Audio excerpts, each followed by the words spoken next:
কয়েকদিন আগেই যুক্তরাষ্ট্রের বাজারে আলোড়ন তোলে চীনের এআই স্টার্টআপ কোম্পানি ডিপসিক। একইভাবে পশ্চিমা বাজারের বড় একটি অংশ দখল করে নিয়েছে চীনের ওষুধ শিল্প।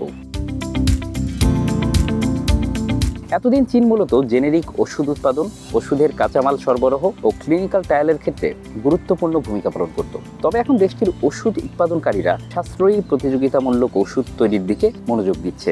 বর্তমানে নতুন ওষুধ উদ্ভাবনের ক্ষেত্রে বিশ্বে যুক্তরাষ্ট্রের পরেই চীনের অবস্থান।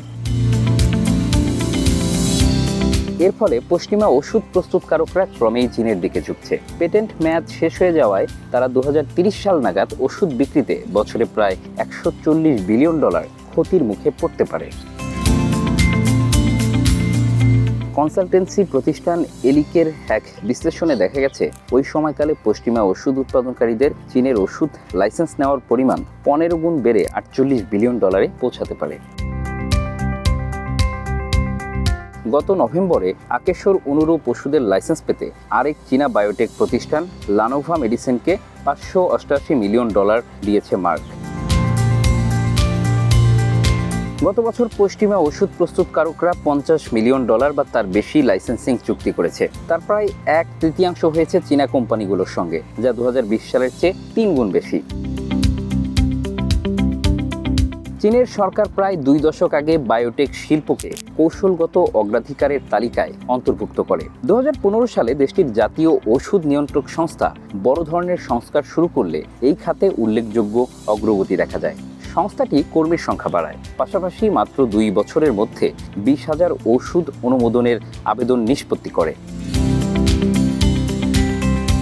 এছাড়া কর্তৃপক্ষ ক্লিনিক্যাল ট্রায়াল সহজ করে, উদ্যোগ নেয় আন্তর্জাতিক মানদণ্ড নিশ্চিত করার। পিকিং ইউনিভার্সিটির গবেষক ইমিন চুইয়ের নেতৃত্বে পরিচালিত এক গবেষণায় দেখা গেছে, এই সংস্কারের ফলে কোনো ওষুধ মানবদেহে পরীক্ষার প্রথম ধাপের অনুমোদনের সময় 501 দিন থেকে কমে 87 দিনে নেমে আসে। এই সময়েই সি টার্টলস নামে পরিচিত একদল চীনা বিজ্ঞানী, যারা বিদেশে গবেষণার অভিজ্ঞতা অর্জন করেছিলেন, দেশে ফিরে আসেন এবং নতুন উদ্ভাবনে মনোযোগ দেন। চীনের বিশাল বাজারও বায়োটেক শিল্পের বিকাশে বড় ভূমিকা রেখেছে। সহজতর তালিকাভুক্তির নিয়ম বিনিয়োগকারীদের আকৃষ্ট করেছে। এর ফলে 2016 সালে বেসরকারি খাতে চীনের বায়োটেক খাতে বিনিয়োগ যেখানে মাত্র $1 বিলিয়ন ছিল, 2021 সালে তা বেড়ে $13.4 বিলিয়ন পৌঁছায়।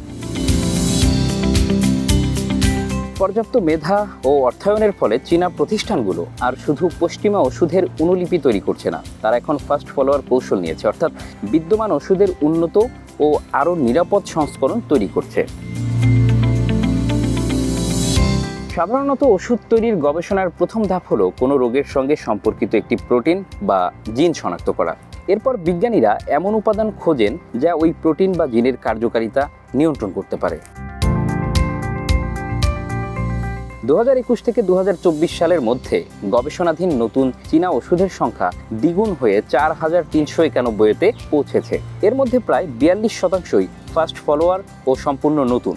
বিশেষত ক্যান্সার চিকিৎসার একটি উদ্ভাবনী পদ্ধতি অ্যান্টিবডি ড্রাগ কনজুগেট এডিসি তৈরিতে চীনের অগ্রগতি উল্লেখযোগ্য বলে মনে করেন এলিকের বিশ্লেষক হেলেন চেন। এডিসি এমন একটি চিকিৎসা পদ্ধতি যেখানে একটি অ্যান্টিবডিকে রাসায়নিক সংযোগের মাধ্যমে কেমোথেরাপির একটি অংশের সঙ্গে যুক্ত করা হয়। যেহেতু চিকিৎসার মূল উপাদান আগে থেকেই বিদ্যমান, কার্যকারিতা নির্ভর করে কিভাবে সেগুলো সবচেয়ে কার্যকর উপায়ে সংযুক্ত করা হচ্ছে তার উপর। চেনের মতে চীনা কোম্পানিগুলো এই প্রযুক্তিতে বিশেষ দক্ষতা অর্জন করেছে। চীনা কোম্পানিগুলোর দ্রুত কাজ করার সক্ষমতাকে বড় সুবিধা বলে মনে করেন আকেশর প্রতিষ্ঠাতা মিশেল শিয়া। তিনি দাবি করেন, আমরা বিশ্বের অন্য যে কোনো জায়গার তুলনায় 2 গুণ বা 3 গুণ দ্রুত কাজ করতে পারি। ওষুধ শিল্পের দীর্ঘতম ও ব্যয়বহুল ধাপ হলো ক্লিনিক্যাল ট্রায়াল, যা চীনে পশ্চিমা দেশগুলোর তুলনায় দ্রুততর। বিপুল সংখ্যক রোগী থাকায় পরীক্ষার জন্য স্বেচ্ছাসেবী পাওয়া সহজ, ফলে ট্রায়াল সম্পন্ন করাও দ্রুত হয়। এছাড়া সরকারও গবেষণায় উৎসাহ দিতে হাসপাতালে ও চিকিৎসকদের অনুদান দেয়।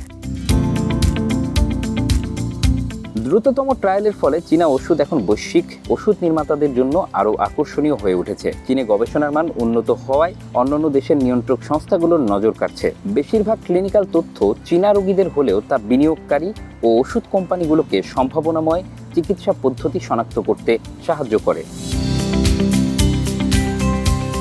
এছাড়া চীনের তথ্যের মানও উন্নত হওয়ায় নিয়ন্ত্রক সংস্থাগুলো দেশটিকে গুরুত্ব দিচ্ছে। আকেশোর ক্লিনিক্যাল ট্রায়ালের ফল এতটাই কার্যকর ছিল যে যুক্তরাষ্ট্রের food and drug administration FDA সরাসরি চূড়ান্ত ধাপের পরীক্ষার অনুমোদন দিয়েছে। তবে এখনও খুব কম চীনা প্রতিষ্ঠানই সরাসরি যুক্তরাষ্ট্রে তাদের ওষুধ বিক্রি করে। এর বদলে তারা লাইসেন্সিং চুক্তির মাধ্যমে বাজারে প্রবেশ করে। এই পদ্ধতিতে চীনা কোম্পানিগুলো বিদেশের বাজারে ওষুধ বিপণনের অধিকার বিক্রি করে। বিনিময়ে অগ্রিম অর্থ, নির্দিষ্ট লক্ষ্য অর্জনের ভিত্তিতে পরবর্তী অর্থপ্রাপ্তি ও বিক্রির উপর রয়্যালিটি পায়। আরেকটি কৌশল হলো নিউকো মডেল, যেখানে কোনো চীনা ফার্মাসিউটিক্যাল কোম্পানি তার ক্লিনিক্যাল সম্পদ আলাদা করে একটি স্বাধীন মার্কিন কোম্পানিতে রূপান্তরিত করে। এই প্রতিষ্ঠানটি স্থানীয় ব্যবস্থাপনা দলের মাধ্যমে পরিচালিত হলেও মূল চীনা প্রতিষ্ঠান আংশিক মালিকানা ধরে রাখে, যাতে ওষুধ সফল হলে শুধু রয়্যালিটির উপর নির্ভর না করে বাড়তি লাভ করতে পারে।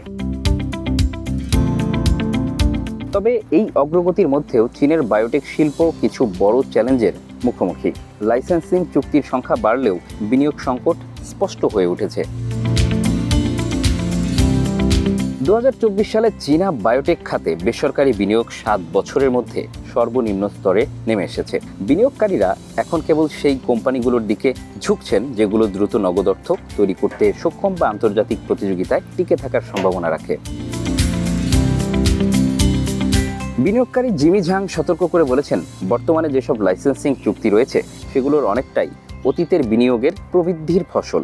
নতুন বিনিয়োগের অভাবে চীনের ওষুধ গবেষণা কার্যক্রম ধীর হয়ে যেতে পারে। চীনের উদ্ভাবন যতই চমকপ্রদ হোক, দেশটি এখন বিশ্ব রাজনীতির জটিল বাস্তবতায় পড়েছে। আমেরিকার সঙ্গে চীনের ক্রমবর্ধমান উত্তেজনা ও ভূ রাজনৈতিক অস্থিরতা একটি বড় উদ্বেগের কারণ হয়ে দাঁড়িয়েছে।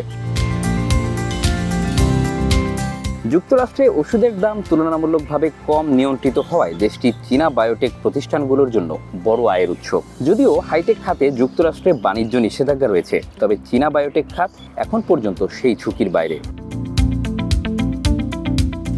তবে ইতিমধ্যে চীনা প্রতিষ্ঠানগুলো তাদের পরীক্ষামূলক ওষুধের জন্য মার্কিন প্রতিদ্বন্দ্বীদের চাইতে কম মূল্যে লাইসেন্সিং চুক্তি করতে বাধ্য হচ্ছে, কারণ বিনিয়োগকারীরা ভূ রাজনৈতিক ঝুঁকি নিয়ে সন্দিহান। Bangla affairs news desk.